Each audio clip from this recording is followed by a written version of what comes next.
주님께서 여러분과 함께 마르코가 전한 거룩한 복음입니다. 며칠 뒤에 예수님께서는 가파르나움으로 돌아가셨다. 그분께서 집에 계시다는 소문이 퍼지자 문 앞까지 빈자리가 없을 만큼 많은 사람이 모여들었다. 예수님께서는 그들에게 복음 말씀을 전하셨다. 그때 사람들이 어떤 중풍병자를 그분께 데리고 왔다. 그 병자는 4사람이 드릴 것에 들고 있었는데 군중 때문에 그분께 가까이 데려갈 수가 없었다. 그래서 그분께서 계신 자리에 지붕을 벗기고 구멍을 내어 중풍병자가 누워있는 들것을 달아 내려보냈다. 예수님께서 그들의 믿음을 보시고 중풍병자에게 말씀하셨다. 얘야, 너는 죄를 용서받았다. 율법학자 몇 사람이 거기에 앉아있다가 마음속으로 의아하게 생각하였다. 이 자가 어떻게 저런 말을 할 수 있단 말인가? 하느님을 모독하는군. 하느님 한 분 외에 누가 죄를 용서할 수 있단 말인가? 예수님께서는 곧바로 그들이 속으로 의아하게 생각하는 것을 당신 영으로 아시고 말씀하셨다. 너희는 어찌하여 마음속으로 의아하게 생각하느냐? 중풍병자에게 너는 죄를 용서받았다 하고 말하는 것과 일어나 내 들 것을 가지고 걸어가라 하고 말하는 것 가운데 어느 쪽이 더 쉬우냐? 이제 사람의 아들이 땅에서 죄를 용서하는 권한을 가지고 있음을 너희가 알게 해주겠다. 그러고 나서 중풍병자에게 말씀하셨다. 내가 너에게 말한다. 일어나 들 것을 들고 집으로 돌아가거라. 그러자 그는 일어나 곧바로 들 것을 가지고 모든 사람이 보는 앞에서 밖으로 걸어나갔다.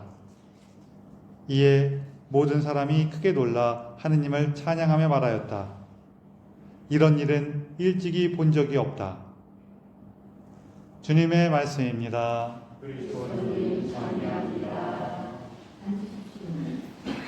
참미 예수님, 서로 인사를 좀 나누세요.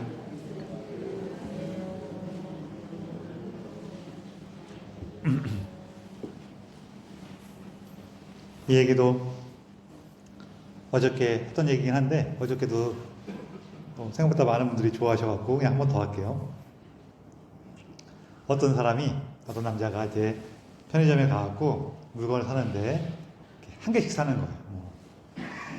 비누도 한 개 사고, 치약도 한 개 사고, 칫솔도 한 개 사고, 맥주도 한 개 사고, 한 캔 사고, 컵라면도 하나 사고, 과자도 하나 사고, 하나씩 사는 거예요. 딱 계산을 갔더니 그 계산해주는 점원이 이렇게 계산해주다가 이 남자를 흘끔 보더니 결혼 안 하셨죠? 이러는 거예요. 그래서 그 남자가 씩 웃으면서 왜요? 이렇게 한 개씩 산 거 보고 아시는 거예요? 이렇게 물어봤더니 그 점원이 하는 말이 아니요, 못생기셔서요. 아니요, 못생기셔서요. 그러더라고요. 못생긴 것도 서러운데, 그쵸?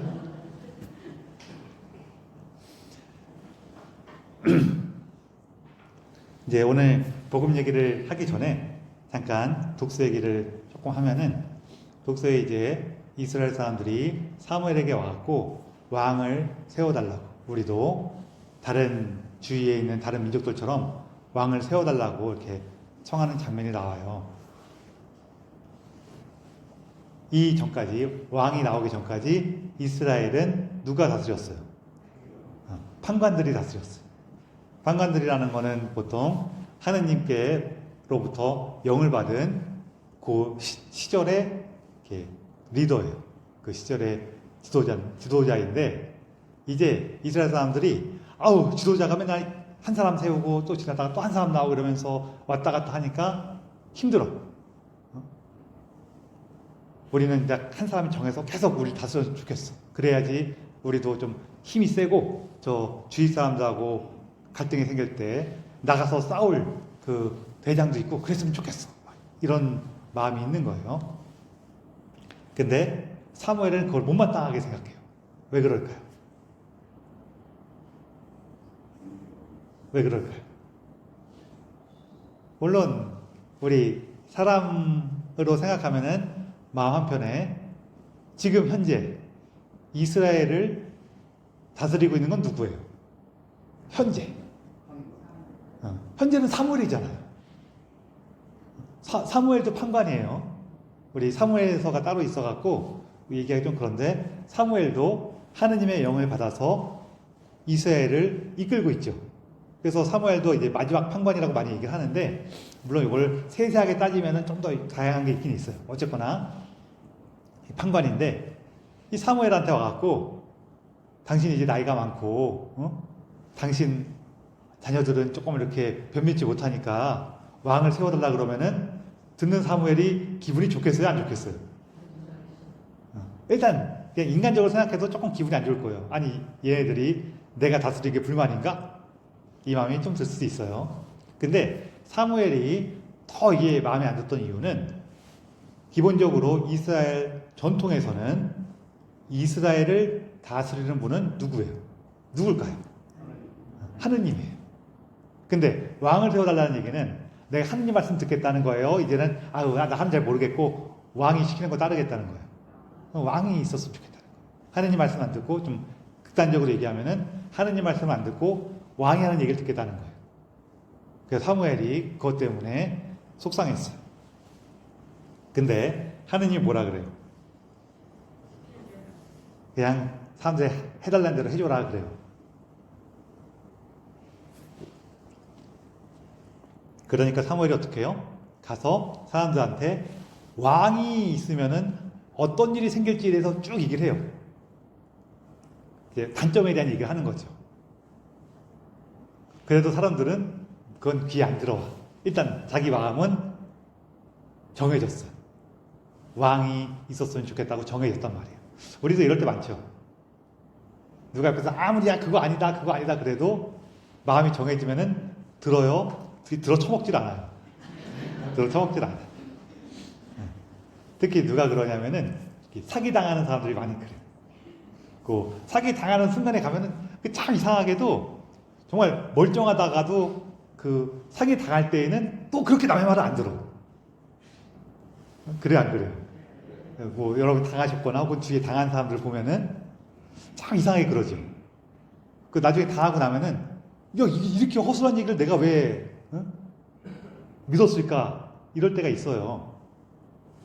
그거 우리 속담에 도둑이 들려면은 개도 안 짖는다고. 그쵸?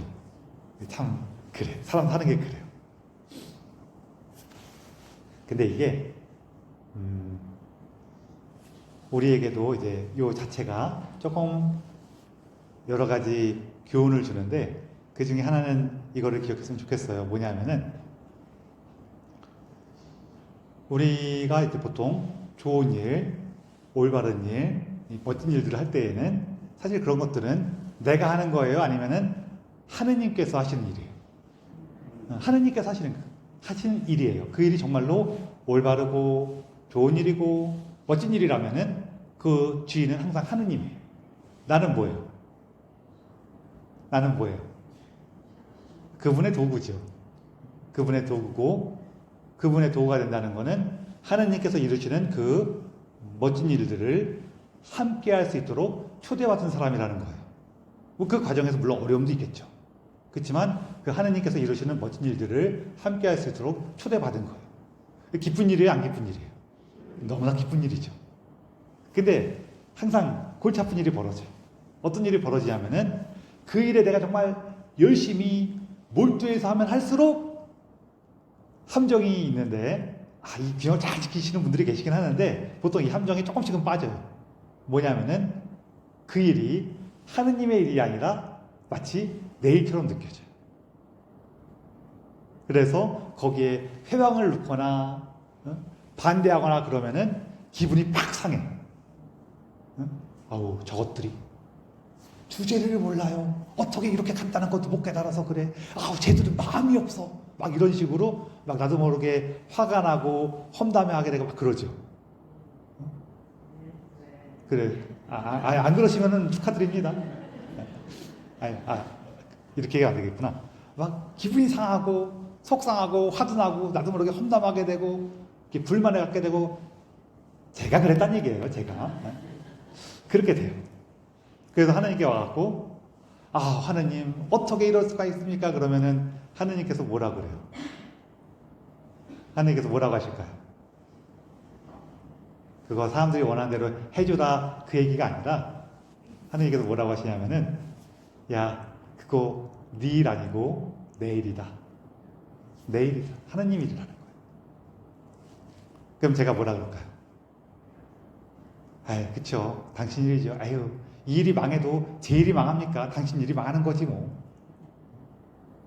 그러는 거예요.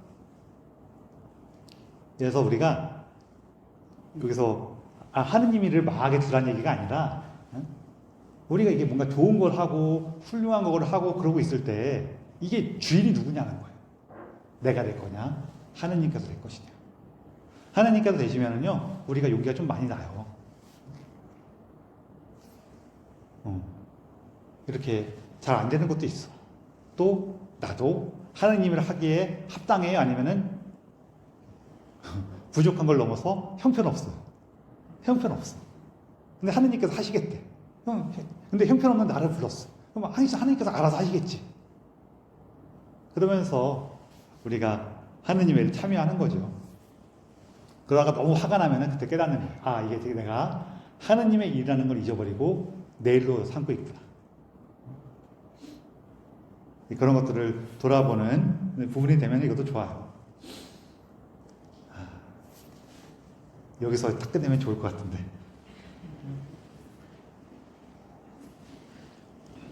중풍병자 얘기 좀 딴 거는 빼고, 뭐 사람들이 될 것 같아 이런 얘기 다 빼고, 여기 제가 이 예수님께서 이 얘기할 때마다 하신 말씀 중에 늘 궁금한 게 있었어요.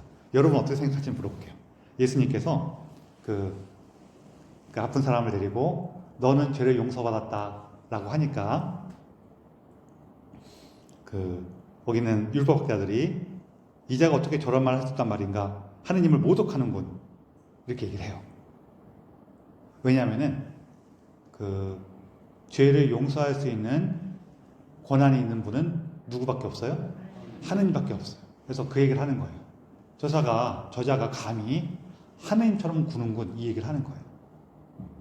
그래서 사실 오늘 복음의 핵심은 뭐냐면은 예수님께서 하느님이시다 그거예요. 예수님께서 죄를 용서하는 권한을 가지신 하느님이시다. 이게 사실 오늘 복음의 핵심이고, 그 앞에 다른 사람의 도움으로, 그러니까 자기의 믿음뿐만 아니라 주위 사람들의 도움으로 예수님을 만나게 됐다. 이런 것들 있잖아요. 이런 것들은 예수님께서 하느님이시다라는 것을 우리가 만나는 과정에서 얻게 되는 신앙의 경험들을 얘기하는 거예요. 그러면서 이제 예수님께서 너희는 어찌하여 마음속으로 의아하게 생각하느냐 하면서 물어보시는데, 너는 죄를 용서받았다 하고 말하는 것과 일어나 내 들 것을 가지고 걸어가라 하는 것 가운데 어느 쪽이 쉬우냐 이렇게 물어봐요. 다른 복음서에 좀 간단하게 얘기하면은 일어나 걸어가라 라고 하는 거.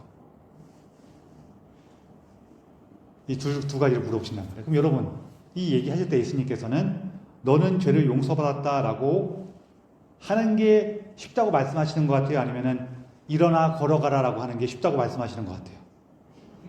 자, 1번 너는 죄를 용서받았다 하는 게 쉽다. 2번 일어나 걸어가라 하는 게 쉽다. 좀 똑바로 쓰세요. 이게 맑고 틀리고 물어보는 거 아니에요. 다시 1번이 쉽다. 너는 죄를 용서받았다가 쉽다. 그래요. 의견이 분분하더라고요. 저는 어릴 때 당연히 너는 죄를 용서받았다가 쉽다라고 말씀하시는 거라고 생각했거든요. 이게 왜 그러냐면은 생각해보니까 저는 어떤 일을 할 때 쉬운 거 하고 어려운 방법이 있으면은 쉬운 거 하는 게 너무 좋아. 제가 원래 좀 게을러요. 이미 다 아시겠지만 게을러갖고 웬만하면 일을 안 하고 싶고, 저희 마음속에는 격언이 뭐냐면은 우리 오늘 할 일을 내일로 미루지 말라 그러잖아요. 그렇죠? 제 마음속에 있는 건 뭐냐면은 내일 할 수 있는 일을 절대 오늘 하지 말라 이거예요. 무조건 쉬운 게 좋아. 쉬운 게 좋으니까 당연히 예수님도 쉬운 걸 하셨겠다, 어려운 걸 하셨겠다. 쉬운 걸 하셨겠다. 그러니까 예수님께서 제가 볼 때에는 너는 죄를 용서받았다가 쉽게 말씀하신 것 같아. 이게 쉬운 일이다. 라고 하신 것처럼 전 느꼈어요. 근데 이게 더 어렵다라고 하신 거를 이제 그런 의견을 가지신 분들의 말씀을 들어보니까 뭐냐면은, 야, 내가 이렇게 어려운 걸 했는데 일어나 걸어가게 하는 거는 뭐가 어렵겠냐? 더 쉽지. 이런 의미로 이렇게 말씀하셨다라고 이해하시더라고요. 지금 아까 전에 일어나 걸어가라가 더 쉽다라고 하신 분들은 그래서 말씀하신 거죠? 아니에요? 감사합니다. 그래요. 그래서 근데 이제 저는 너는 죄를 용서받다가 더 쉽다고 느꼈으니까 이게 더 쉬운 말 같은데 근데 왜 이게 더 쉽지? 항상 고민이었어. 너는 죄를 용서받았다는 9글자고 일어나 걸어가라는 7글자인데 이게 더 쉬운 거 아닌가라고 생각도 했었는데 근데 이게 표현에서 제가 한국말만 생각해서 그렇지 사실은 표현도 너는 죄를 용서받았다가 더 쉬운 표현이 될 수도 있어요. 왜냐하면은 너는 죄를 용서받았다는 사실은 한 문장이에요. 왜? 동사가 하나밖에 안 들어갔어. 용서받다라는 동사 하나예요. 일어나 걸어가라는 두 문장이에요, 사실은. 그 말도 좀 더 어려워. 그래서 이런 구조적인 문제뿐만 아니라 사실은 더 중요한 의미가 있다고 저는 느껴요. 그게 뭐냐면은 우리가 이 죄라고 얘기하면은 자꾸 우리 머릿속에는 이렇게 고정관념이 있어요. 죄는 나쁜 행동, 하느님께 잘못하는 거, 이런 고정관념이 있거든요. 그런데 죄의 본성은 뭐냐면, 본질은 뭐냐면은 하느님으로부터 멀어지고 내가 원하는 거, 내가 좋아하는 거, 내 눈에 그럴싸하게 보이는 것만 따라가고자 하는 우리의 연약한 그 자체란 말이에요. 그게 죄예요. 그래서 내가 하느님으로부터 멀어지고 내 마음대로 하고 싶은 이 연약함이 있다 보니까 자꾸 거기에서 여러 가지 문제가 나오는 거예요. 욕심도 나오고 불안함도 나오고 이기심도 나오고 거짓말도 나오고 막 이런 게 막 나오는 거예요. 그리고 이스라엘 사람들은 이렇게 병이 걸리거나 문제가 생기는 그 원인을 뭐라고 생각했어요? 죄라고 생각했어요. 똑같은 거예요. 우리 안에 있는 우리 연약한 그 본성 자체가 여러 가지 문제를 일으키는 거예요. 내가 죄 안에 죄가 있으니까 우리 삶에 여러 가지 문제가 벌어지는 거예요. 그렇게 이해했단 말이에요. 그래서 예수님께서 말씀하시는 거죠. 뭐냐면은 그 사람 안에 있는 연약한 본성 그거는 그대로 내버려두고 겉모습만 바꿀 수 있냐? 그 사람 안에 있는 죄는 그대로 내버려두고 행동만 그럴싸하게 바꾸는 게 쉽겠냐? 그 얘기를 하시는 거예요. 이거 마치 뭐랑 비슷하냐면은 어떤 사람이 다리가 부러졌는데 부러진 다리는 부러진 채로 그대로 내버려두고 똑바로 걷게 할 수 있겠냐? 이 얘기예요. 여러분, 다리가 부러졌는데 그 사람을 똑바로 걷게 할 수 있어요? 아주 극한의 의지와 노력을 통해서 걷는 것을 할 수는 있을 거예요. 그렇지만 쉬운 방법은 뭐예요? 다리를 낮게 해. 그럼 알아서 걸어가. 이게 쉬운 방법이죠. 그 얘기를 하시는 거예요. 우리가 살아가면서 우리 삶에 여러 가지 어려움과 문제를 느끼긴 해요. 내가 그 사람한테 한번 하고 소리를 질렀어. 너무 짜증이 나갖고 그러고 소리를 질렀어. 그러고 나면은 그날 저녁에 마음이 찜찜해요, 안 찜찜해요? 찜찜해. 그래갖고 아이고 예수님, 내가 이렇게 제 성미를 못 이겨서 화를 내니까 이렇게 너무 미안하고 찜찜하고 나는 왜 그럴까 이런 생각 들고 당신께도 죄 수 없습니다. 제가 다음부터는 화내지 않고 꼭 참도록 하겠습니다. 꾹 참으면은 이거 우리가 잠깐 동안 할 수가 있어요. 그리고 다행히 그 상대방도 사랑에 넘쳐갖고 저 사람이 나 이렇게 참아주는걸 하면서 같이 막 애쓰고 그러면은 거기서 막 이렇게 또 새로움이 피어날 수도 있어. 그 가능성이 있긴 있어. 그렇지만 여러분, 멀리 볼 거 없이 같이 살고 있는 평생 왼수 생각해 보면은 잘 돼요, 안 돼요? 잘 되시는 분하고 살고 계세요? 그럼 축하드립니다. 잘 안 되는 게 더 크네요. 갖고 여러분 맨날 내가 참아야지 그러고 또 화내고 참아야지 또 화내고 그런다고 해갖고 내가 이렇게 나쁜 사람이라고 그러지 마세요. 원래 그런 거예요. 그러기가 쉽다는 거예요. 그래서 어떻게 되냐면은 내가 꼭 참고 있는데 상대방은 내가 참고 있는 거를 모르고 내가 오히려 잔소리를 안 하고 꼭 참고 있으니까 해도 되나 보다 하고 더 기승을 부리고 해. 그러면 내가 지난번에는 화낸 게 미안해서 좀 참고 있다가 좀 참자 하다가 나중에는 이만큼 쌓여갖고 더 우와 그렇게 하게 돼. 그게 되냐는 거예요. 뭐가 바뀌어야 돼요? 그 안에 있는 마음, 그 안에 있는 태도부터 변화될 때 내 행동이 바뀌죠. 물론 여러분 다시 한번 말씀드리지만 우리가 어느 정도는 노력도 하고 애를 쓸 수도 있고 실제로 그렇게 살아요. 그렇지만 이것이 완전히 새로운 삶으로 나아가는 거는 물론 내가 이렇게 참고 훈련하고 노력하는 걸 통해서 영향을 받기도 하지만 결국에는 우리 안에 있는 것들이 바뀌어야 돼요. 내가 하다못해 내가 좀 더 열심히 해봤으면 좋겠어. 저 사람들하고 좀 더 잘 지냈으면 좋겠어 라고 생각하는 것조차도 하느님께서 우리 삶에 당신 씨앗을 뿌리는 거죠. 그래서 그것들이 자라날 때 우리가 변화된단 말이에요. 예수님이 그 얘기 하시는 거예요. 그 안에 있는 치유가 일어나야지. 그 안에서 하느님과 함께 할 수 있고 하느님을 바라보기 시작해야지. 그래야지 변화가 되지. 그래야지 그 병이 낫지. 그 얘기를 하시는 것 같아요. 그래서 여러분 우리가 이렇게 살아가면서 여러 가지 부족함을 느껴요. 나의 부족함. 내가 더 화를 내기도 하고 불안해하기도 하고 짜증내기도 하고 막 그래요. 그럴 때 그것을 좀 이렇게 잘 다루기 위해서 고민하고 노력하는 것 그 자체는 좋아요. 그러나 우리가 단순히 겉에 보이는 행동을 조절하는 것 못지않게 우리에게 필요한 건 뭐예요? 하느님께서 우리 안을 돌봐주시는 것. 너는 죄를 용서받았다. 너는 이제 하느님의 사랑을 받았고 하느님과 함께 할 수 있다라는 그 은총과 치유를 얻게 되는 거예요. 그래서 그것을 청하시고 또 한 가지 돌아보면 좋은 건 뭐냐면은 우리가 이렇게 쭉 살아오면서 보면은 내가 부족했는데 돌아보면은 그런 건 되게 잘한 것 같아. 또 옛날엔 내가 큰 어려움을 약점을 갖고 있었는데 그거를 그래도 어느 정도 극복한 것 같아. 이런 것도 또 있거든요. 있죠? 있다고 하세요. 없을 리가 없어. 있어요. 그걸 돌아볼 때 여기서 깨닫는 거죠. 뭘 깨달아요?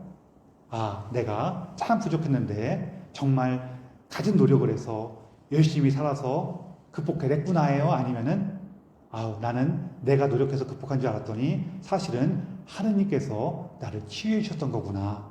이거예요. 첫 번째예요? 두 번째예요?